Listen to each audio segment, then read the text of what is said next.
Oh,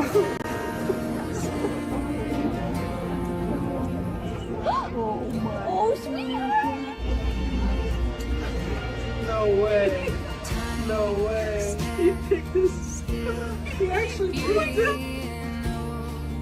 Oh, sweetheart! Oh my God! Hey, buddy. Hey. No way. Oh my God! Thank you, buddy. Thank you. I love you so much. Standing in front.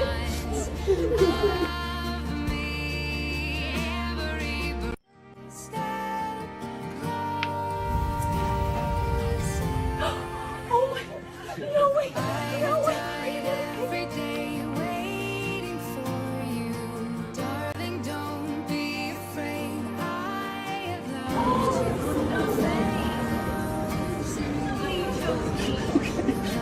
Got you now.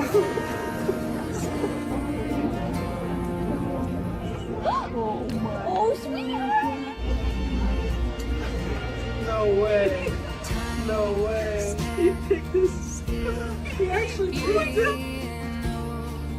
Oh, sweetheart! Oh my God! I will be Hey, brave. buddy. Hey. No way. Oh my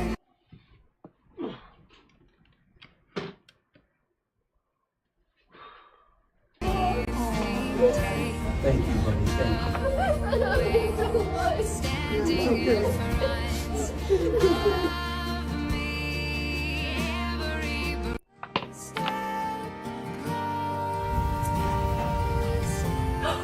Oh my God! No way!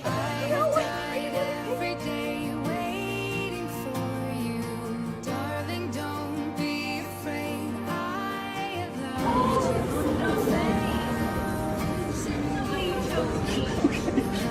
Got you now.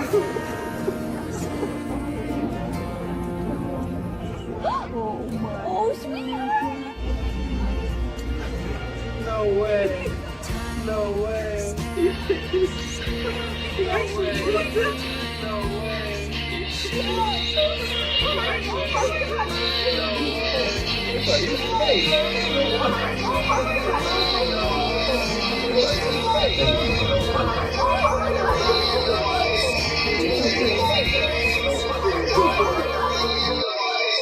Why not use your headphones?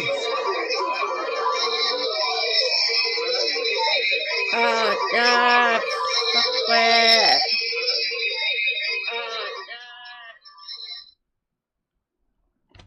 Sorry. That bad.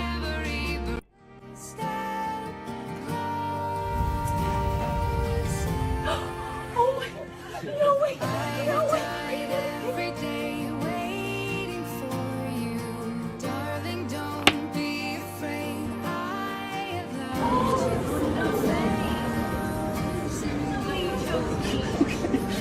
Got you now. Oh, sweetheart! No way. No way. He picked this. He actually picked it. Oh, sweetheart! Oh my God! I will be brave. Hey, buddy. Hey. No way. Oh my God! Thank you, buddy. Thank you. I love you so much. Standing in front.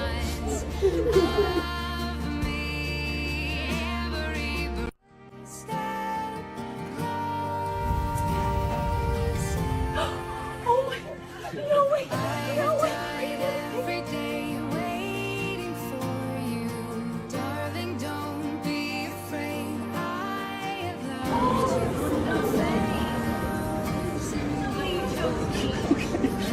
Got you now.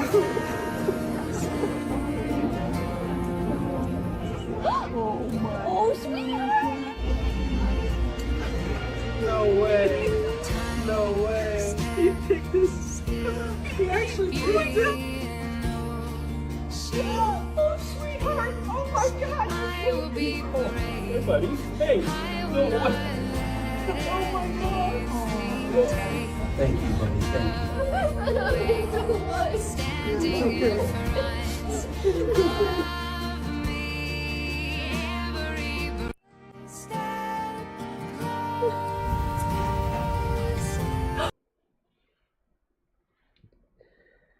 Oh, it's beautiful.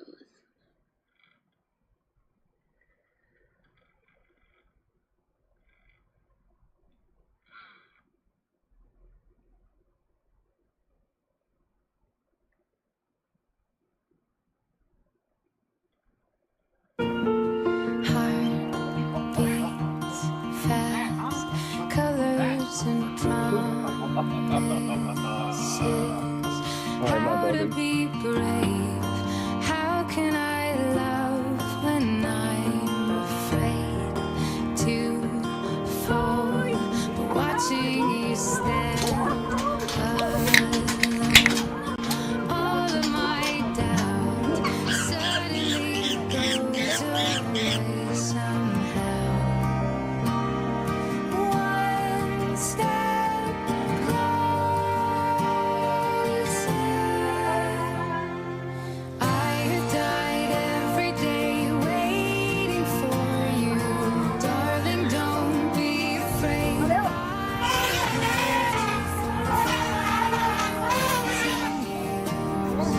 love you Heart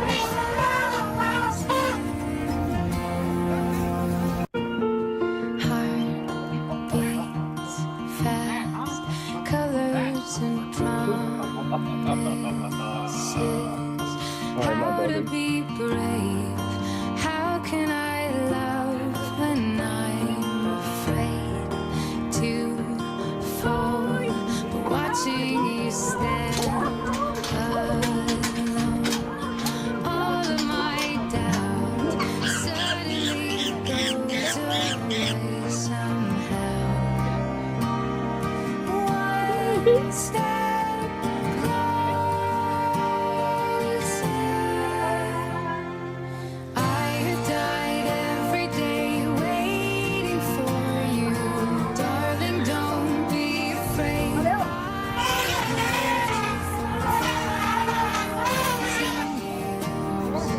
love you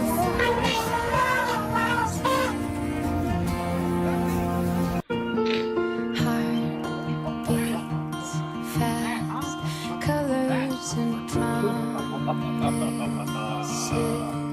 How to be brave? How can I love when I'm afraid to fall? But watching you stand alone,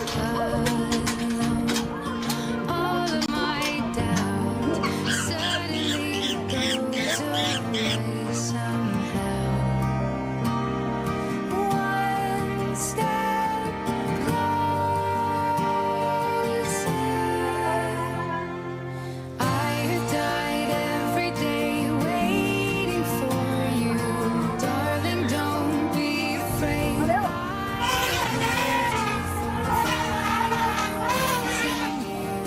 I love you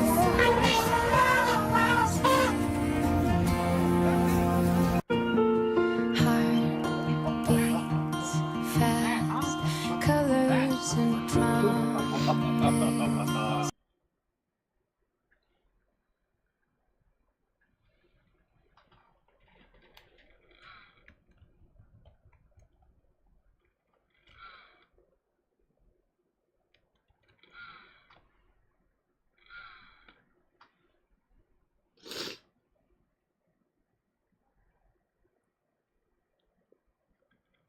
The special bonds between humans and animals can sometimes be just as strong as a friendship between humans. Today, we're going to show you animals as they are finally reunited with their owners after not seeing each other for a very long time. Kiara, a lioness, is reunited with the man who raised her as a cub. Adolfo rescued and rehabilitated the lioness in his own wildlife sanctuary until she went to a larger facility when she grew up. Years would pass by before their reunion, but Kiara still remembered the kindness Adolfo showed her as a cub. This Marine formed a lasting bond with a military dog after they spent every second together while on duty, and 3 years later, when the dog had retired, he decided to adopt him. Just watch as they meet for the first time in years. Come here, come here, come here. What's up, buddy? What is up? A herd of elephants run to reunite with their favorite human after 14 months of being apart.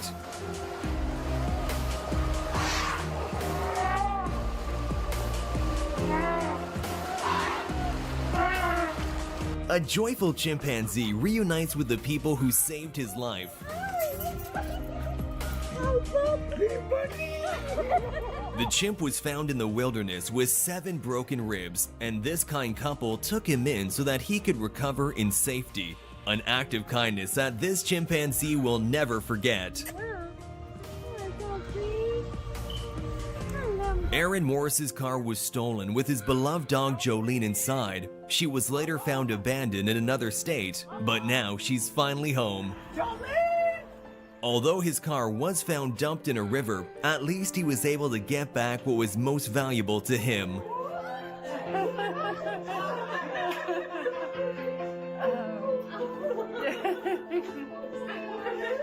Hey, girl. Watch as this dangerous wild lioness transforms into a loving kitten at the sight of the man who saved her life many years before.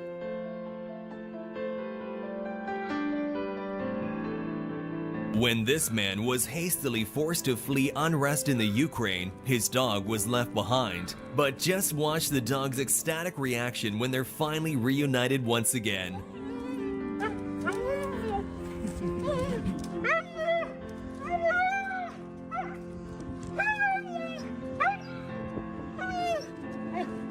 As 2 people were in court disputing who this adorable little dog truly belonged to, the judge decided to let the dog choose between them for itself. To me carefully. Put the dog down. Put the dog down. Yes, that's him. That's a big boy. Does that to everybody, That's Miss everybody. Your Honor. Hey, boy. Hey there. Come on. Hey, baby boy. Oh. That's all. Take the dog home. Hippos are extremely dangerous and unpredictable animals, but that doesn't mean they don't have feelings. Just watch how this hippo snuffles with excitement while meeting the man who rescued her when she was just a week old. You're my beautiful girl. You're my girl. You're my sweet one. My girl. Even though he's got a new haircut, it doesn't take long for the chicken to recognize her close companion. Oh. She recognized you with your haircut. Watch this emotional reunion where a dog cannot contain its excitement for the returning soldier.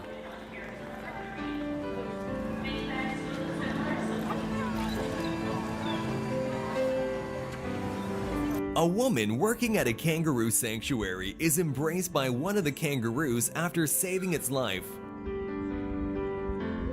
Can I take some hugs to go? Jupiter the lion was rescued from the circus as a newborn after his mother, who had been abused, gave birth. Jupiter was then sent to a Colombian rescue center for abused animals, where he befriended the owner, Julia Torres. But unfortunately, the lion was taken away and brought to a zoo, where it quickly stopped eating and became malnourished. Thankfully, Jupiter was able to reunite with his adoptive mother, and just watch how happy he is. Yes.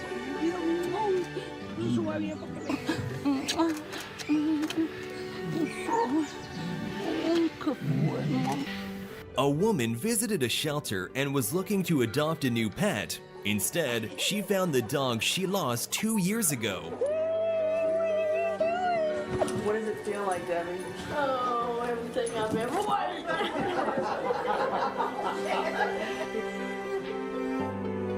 After 25 years, chimpanzees Doll and Swing still recognize their old friend. An emotional reunion between 2 former lab chimps and the woman who helped them transition to a life without bars.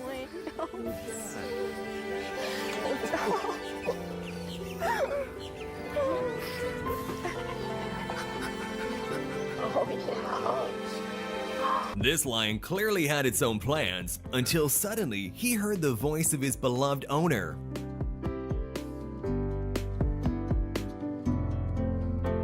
After 6 years of being missing, a miracle happened when this little dog finally reunited with his family.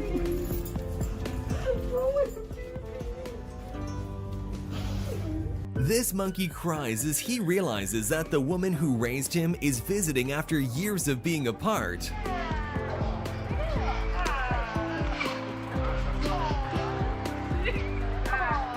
On the 4th of July, after being frightened by some fireworks, a dog named Dora jumped the fence in her backyard. Her family searched everywhere for her, leaving no stone unturned. But after weeks, the hope of finding Dora was fading, but the family never gave up. Watch as Dora is reunited with her owners after spending 7 months as a stray dog.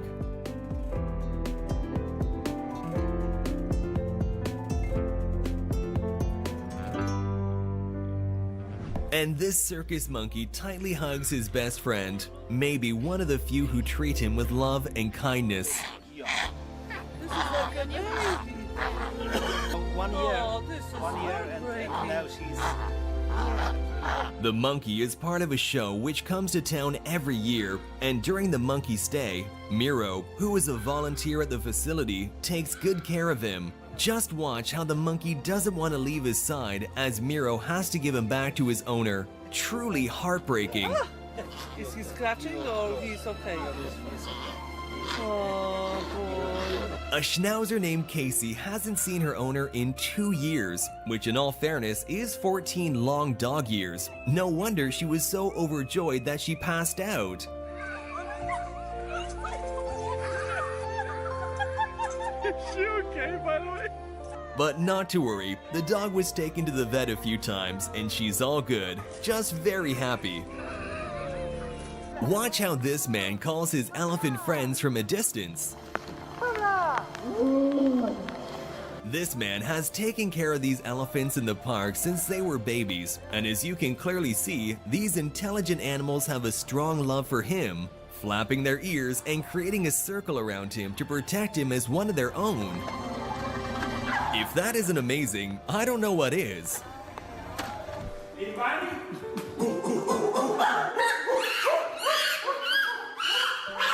When Limbani was born with pneumonia, his own mother abandoned him.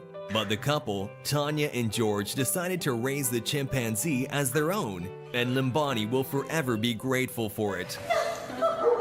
After the destruction of many businesses in these difficult times, this pet store owner had to hand over her best friend, an umbrella cockatoo named Tofu, to a foster home. But here we can watch their happy reunion after months apart. Her store has now been re-established, and the woman was finally able to take him back home.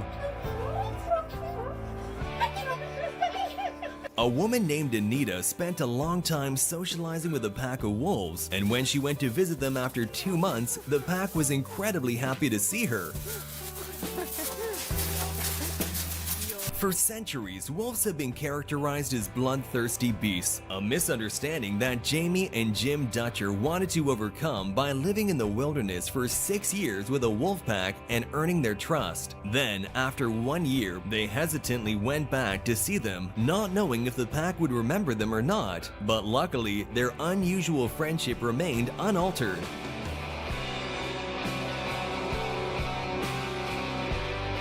Here's an unforgettable reunion between a gorilla called Quibi and Damien, the man who raised him and then released him into the wild. The zookeeper waited 5 years before returning to Africa to check up on his old friend. Come on! He didn't really expect Quibi to remember him, but he couldn't have been more wrong.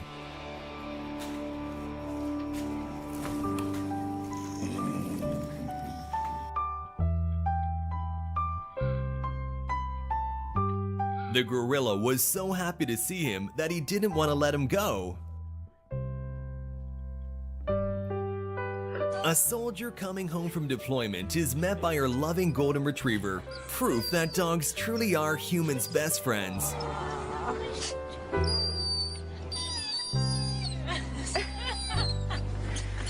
And that's all for today. Do you have a special friendship with an animal? If so, let us know all about it in the comment section down below. And while you're down there, remember to like and subscribe to the channel, and I'll see you in the next video.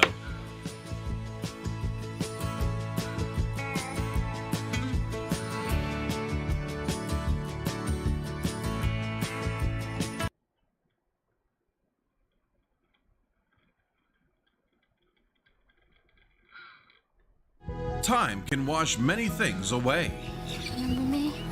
but not a bond carved deep in the heart.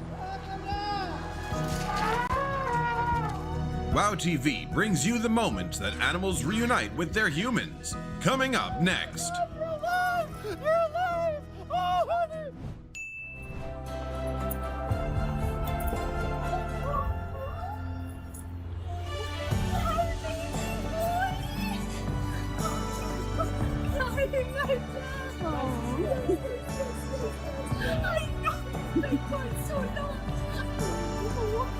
With one joyful dance, Tofu reminded us how deeply a bird can love the human who truly cares. That's my baby. Get them! Come here! Oh my goodness!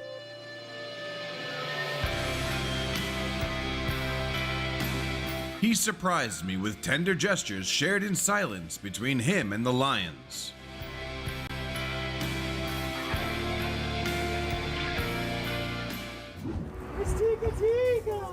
He thought he'd never see his doggo again after the fire. But then a miracle, and his emotions came pouring out. Oh, honey! Oh my God! You're alive! You're alive! Oh, honey! Oh, wow!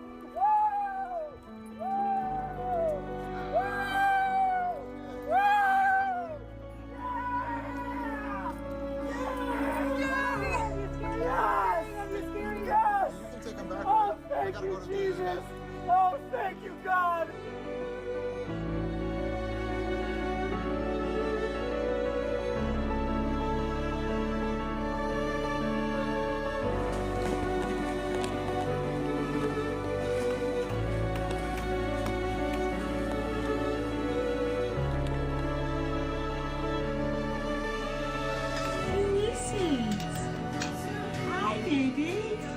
The medicine might taste a little sweeter for Grandma, because after all that time apart, she was finally reunited with the cat she loved most.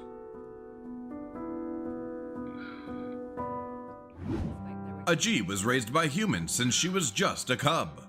Day by day, the connection between her and the human dad grew deeper.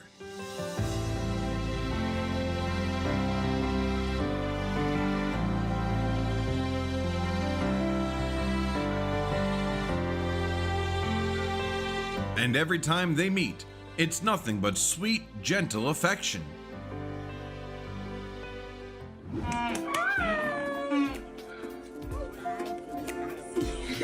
Should fucking.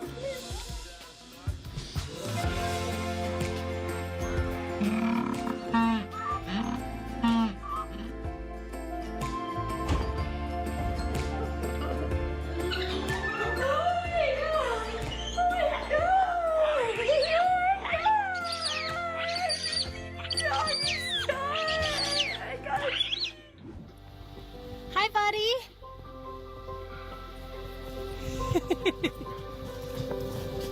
Hello, handsome. I missed you too, Biddy. Maybe the horse was trying to say, I miss you too! You.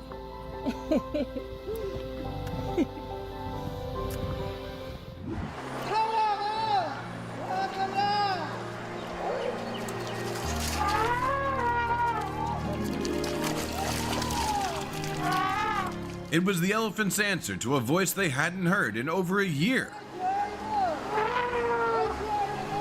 Derek Thompson, a former firefighter turned elephant guardian. When he returned, the herd swarmed him with overwhelming excitement.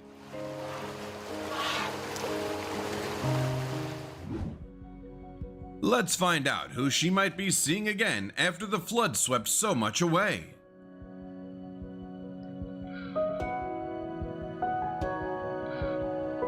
Copper the pig escaped from the family's backyard. Days passed with no sign, and hope began to fade. Surprise! Luckily, he was found and wrapped once again in his owner's loving arms.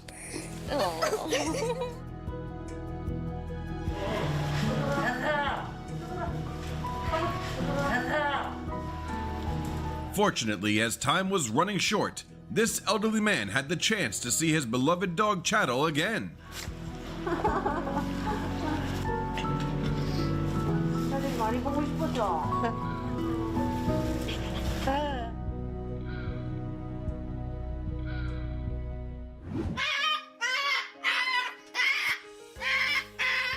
No words needed.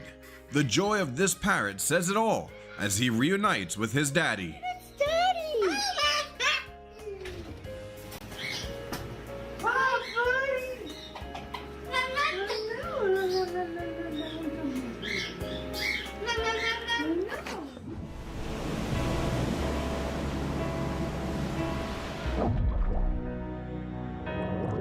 Jay and Jojo the dolphin have shared a rare friendship for over 2 decades.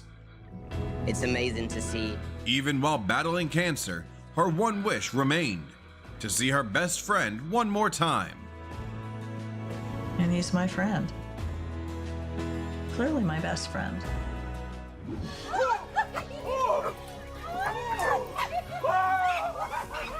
A powerful moment. Liambani the chimp ran into the arms of his caretakers after 6 long years apart. Who's that? Who's that? Hey, baby. Who's that, Limbani? I love you, baby. As reported, Limbani was born with pneumonia and abandoned by his mother. Tamarind. It's very good. Yeah. Okay, I'm a dog. Yesterday, after seeing the reunion, a lady that was here, Melissa, we wanted to raise money for you. So there's actually After spending days in the hospital, this veteran received unexpected news. The adoption fees for his 2 dogs had been paid. Life had been tough, but in the end, it gave him priceless gifts. I was wondering when I was signing these papers and all. I didn't understand. We wanted to surprise you. You did. You really did. Thank you. Thank you. Aw. He raised the bear with love from the time it was just a cub.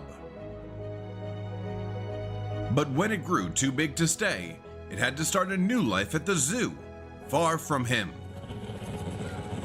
Time passed, and the bear never stopped missing him. And when they met again, the affection flowed just like it always had. Ты папа обнимаешь ты. Ой, какой красивый. Кто такой? Even after 2 years apart, the spider monkey recognized the photographer in an instant. With no voice to speak it, the monkey let every gesture carry the weight of its longing.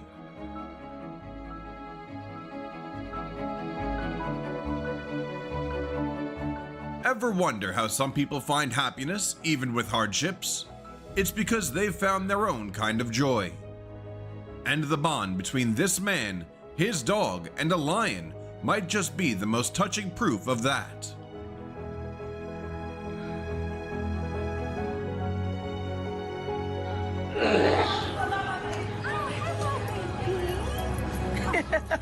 That's how dogs find their humans with their incredible sense of smell.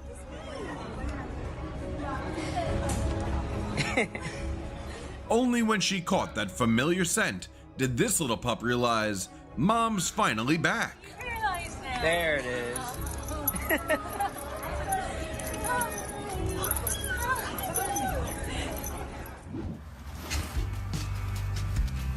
Oh, I know. Okay. He wants to hug. Oh, poor Elmer. He's so happy that it's not raining.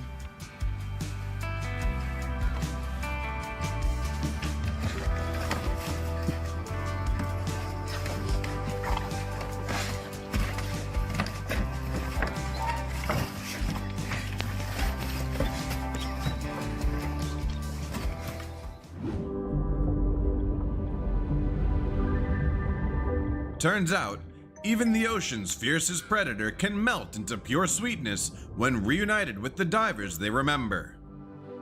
One of my favorite sharks, Nikawi, goddess of the sea, very happily relaxed in my arms. 15 days may not seem long, but in this story, Every second apart felt endless.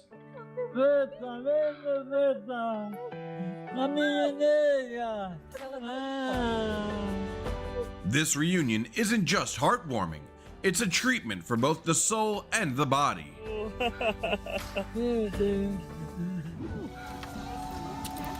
This koala usually stayed perched in the trees near the pool.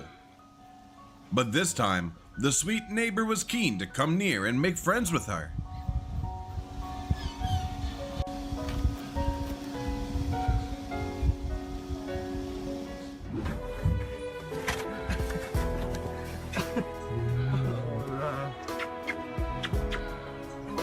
Spaghetti!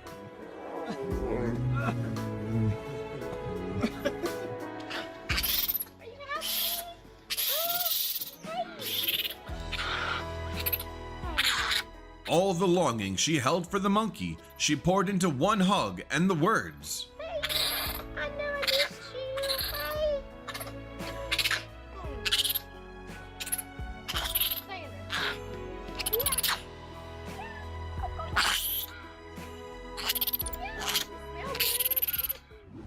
Sonia's sweet side shone the moment she saw the one who raised her. She didn't just miss him, she remembered the game they used to play when she was just a baby.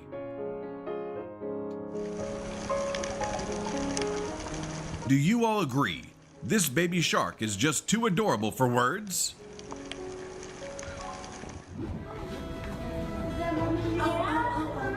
It was a heartwarming moment as the elderly woman was finally reunited with her lost dog.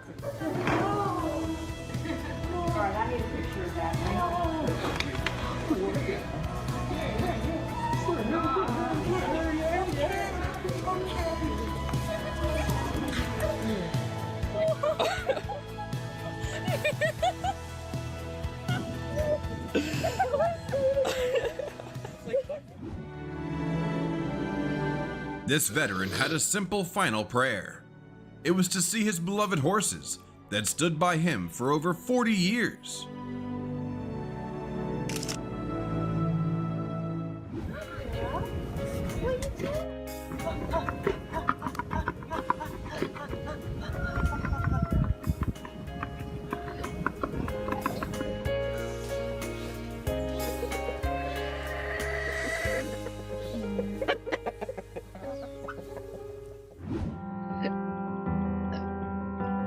Animals feel emotions just like we do.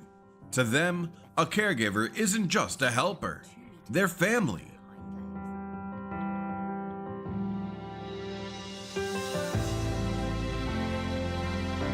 And every time they reunite, this polar bear greets the couple with the sweetest affection.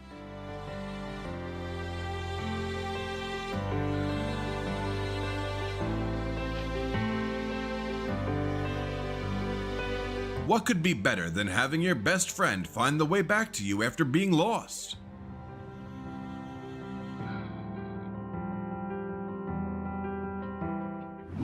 Warrior Frankie served side by side with the sergeant in Iraq and Afghanistan.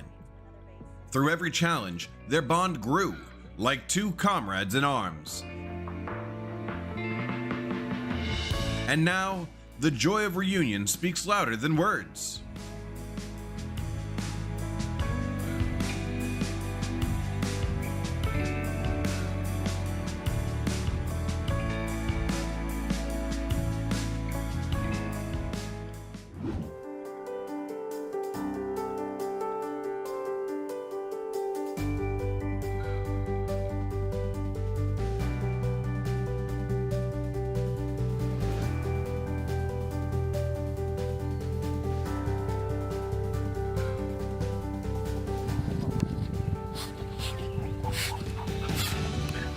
She may look massive, but beside the one she loves, this hippo turns into the gentlest soul.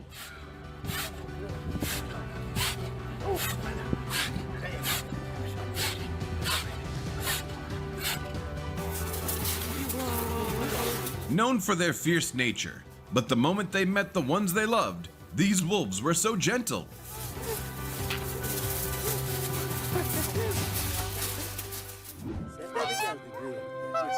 A friendship lasting over a third of a lifetime, unfolding right before your eyes on WOW TV.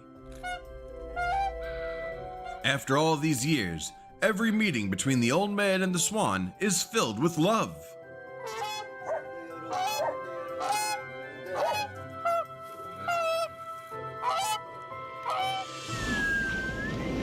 Can a wild orca really become friends with the human?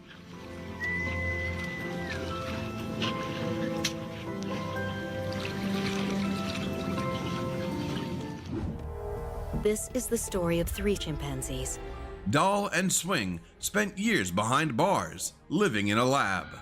6-year-old Doll and the woman whose life they would change forever. Hard bars for years, or just the feel of the wind and the sun and... Thinking that's all life would ever be, until one day, a young woman gave them freedom. To them, Linda was like a mother who gave them a second chance at life. Hey. I'm registered on the lorry. If you play certain games, if you register, you can choose what holiday you want. Cool. If you win. Right. Shit. One's a Caribbean. Okay. One's the Arctic Circle for the Northern Lights. The other one's in Med, I think. Can't remember. What one did I pick? Northern Circle, I assume. Please remember, Super Hubby is an absolute bastard to me. He knows how much I fucking despise the cold. Super Hubby can get wrecked. 78% of people went for the Caribbean. 20% of people went for the Arctic Circle. Got more chance of winning the holiday in the Arctic Circle. Fair enough. Fuck it. See, Arctic is nice, dry, cold. I'll tell you how we dress. We've got stuff in here. We don't even need to buy anything. Apart from my passport. Yeah, Super Hubby doesn't have a passport, by the way. I do. So date. That won't have any my details into the computer goes, "We love you. Here, have a passport." No, we won't ask you any questions. Citation needed.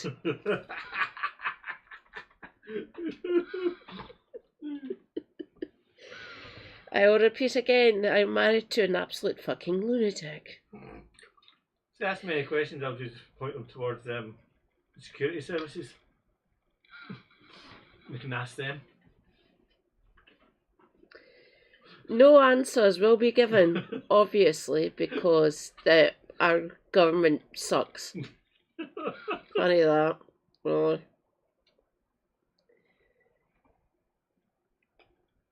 It's not Yvette Cooper anymore, it's Shabana Mahmood. Hi Andrew. None of them answer the question. How you doing? Hi. Oh, Who's that? Huh? Who's that? And 25 years later, their joy in seeing her again hadn't faded one bit. That's good. Doll. Oh, Doll.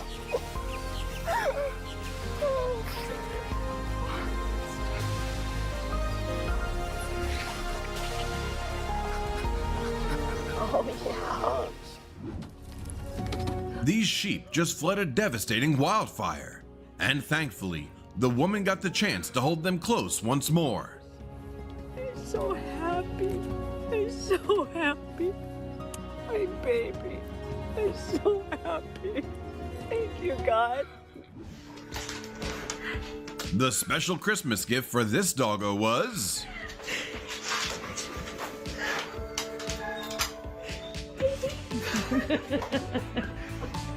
Daisy. Hi. How are you?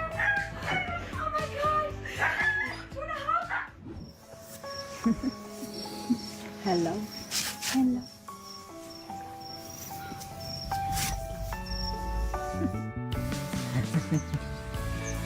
Years ago, an earthquake in Italy took more than just this woman's home. It scattered her beloved cat, too.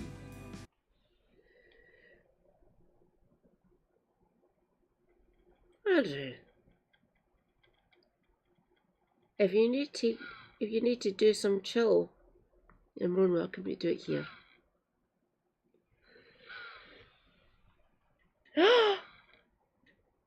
Rejoice, Natok. Hi, Natok.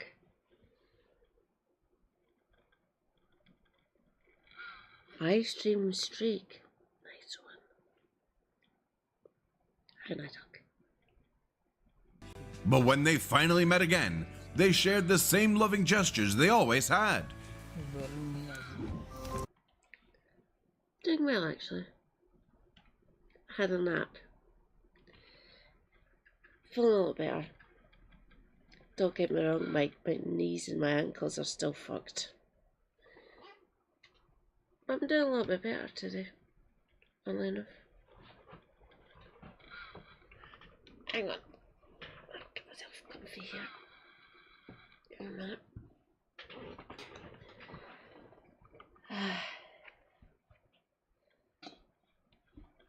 Much better. We've been away for 2 weeks. We had to have our big snuggle. Right, Goosey? Yes, we did. Let's have our big hug and kiss. See? Hola! ¿Cómo está? It surely looks like that vulture is spreading its wings, just to give the man a big feathery hug.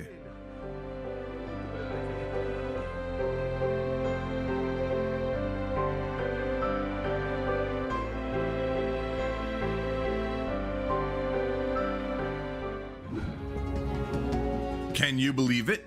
This camel crossed 100 kilometers of desert to find his former owner again. A journey fueled by love and truly moving to witness.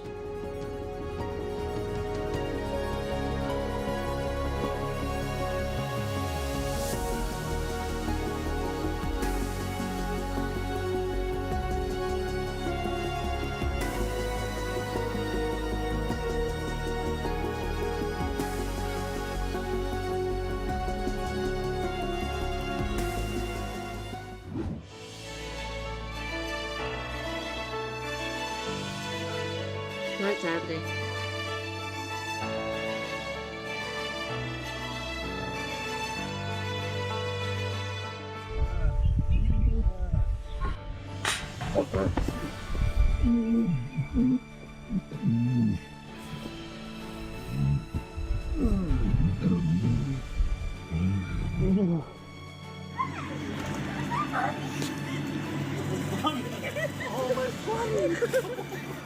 The most powerful medicine for Kermie, a dog battling cancer, was the moment her dad came home. Hi, puppy. Hello, puppy. Hello, puppy. Oh.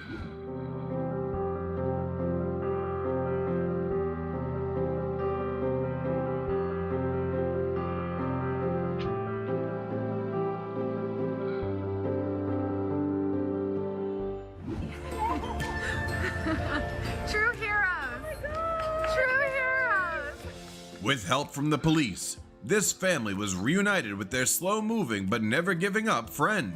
Rocky's home!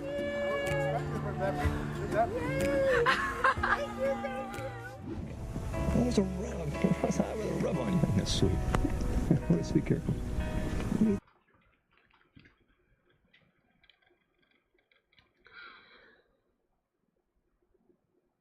I love gerbs.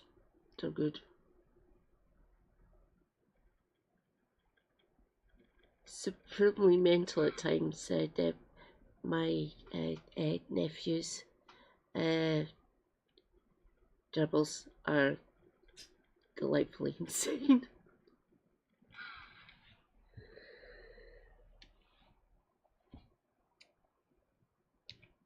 My lovely doggo, my lovely pupper. I miss her desperately.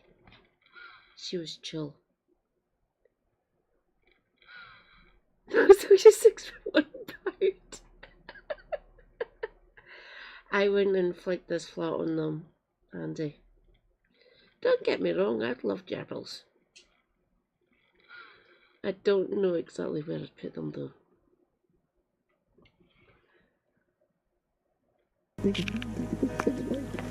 Oh, there he is. Hi, Odie. Oh, come on, little fella. Oh, there he is. Hello. Say hello. Yeah, I know. Hi, Odie. Oh, look at you. Isn't it amazing?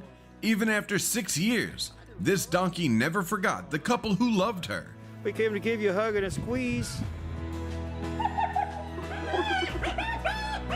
Even after 7 years apart, the bond between the young man and the hyena was just as strong as ever.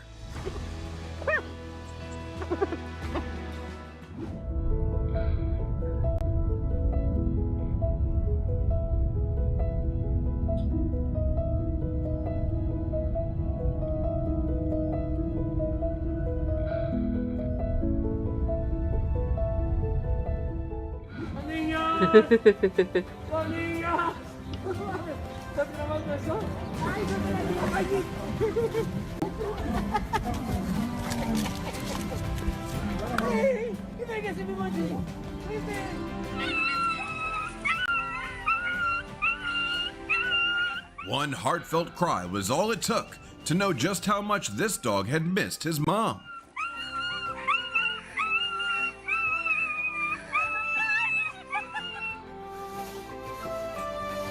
He may look stoic on the outside, but this horse carries inside a heart full of warmth. She cannot stop giving hugs and kisses to her owner.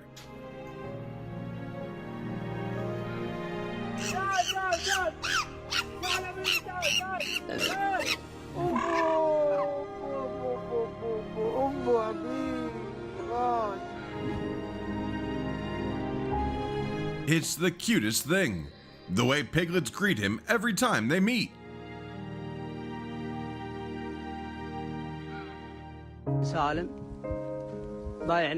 Maybe the former owner could feel it too, just how deeply the camel had missed him.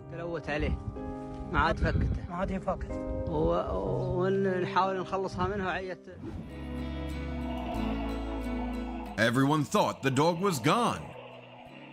But after 2 long years, he found his way home. What a miracle!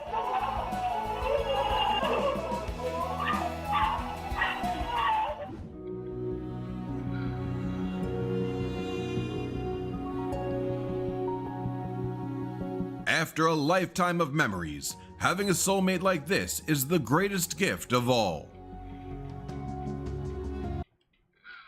There might be.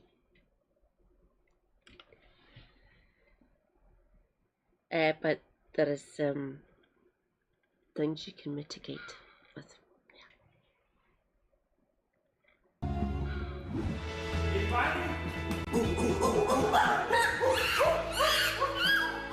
A hug, the most beautiful way hearts say welcome back after time spent apart.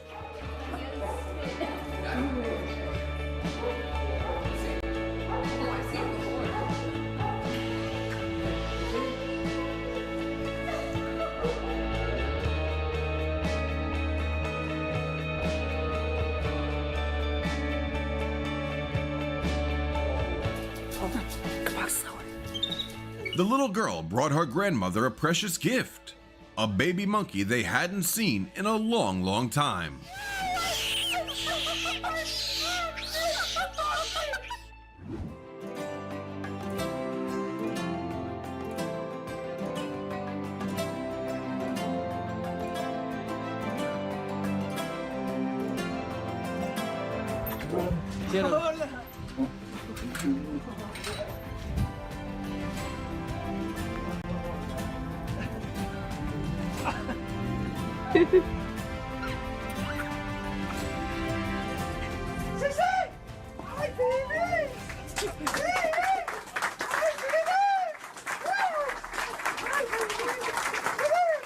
A deeply moving moment as Sergeant Jason Bose reunited with the military dog that once stood by his side in missions. With the help of the American Humane Association and Mission Canine Rescue.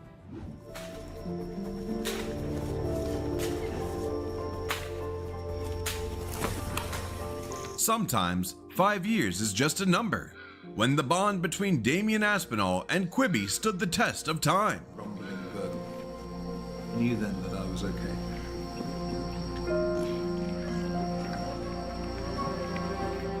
Oh my god, is he like fine? He's totally fine. Dude, you're so baby. Oh my god, I need to hug you. Oh my god. How's your day? Oh, is that gift as special as it feels, young man?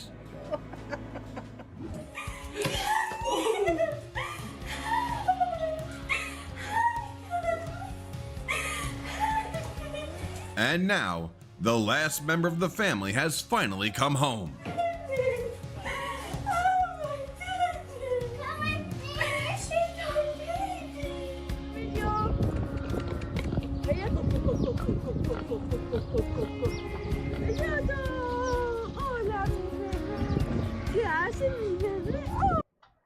Hi, darling.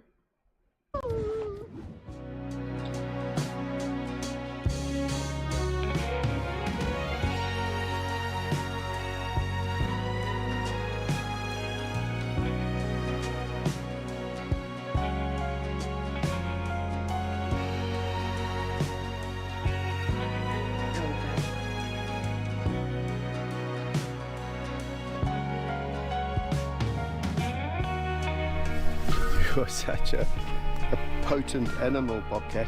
That I cannot tell you the feeling of being so close to such a magnificent animal. Just that roar is just.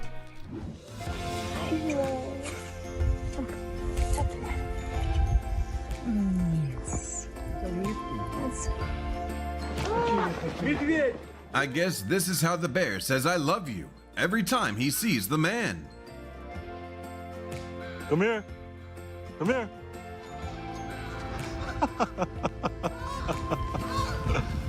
Come here. Come here. 3 months apart, but these geese immediately recognize the man.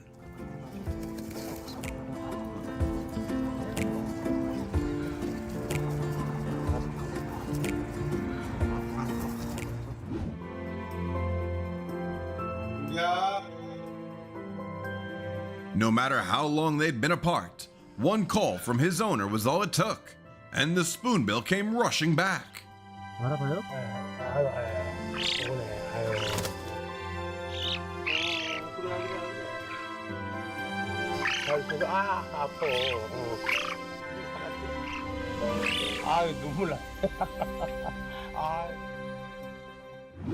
Hey, hello. Who is here? Who is here? Who is here? After a long journey home, being welcomed by your pets brings a joy that words can't quite capture. You two are unbelievable. Dottie! Like clockwork, every time she hears her name, Dottie runs to her mom, no matter how far away she is. Good morning. Hi, baby. Hi. Hi. Mr. Kang had raised and cared for this panda since it was a baby.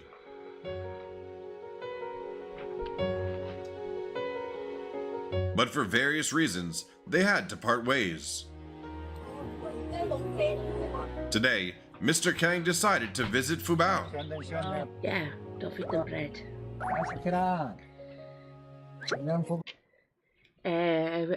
Rice or rice cakes. Yeah, don't feed them bread. Wow. And it was truly amazing that she still remembers him, as if no distance had ever come between them.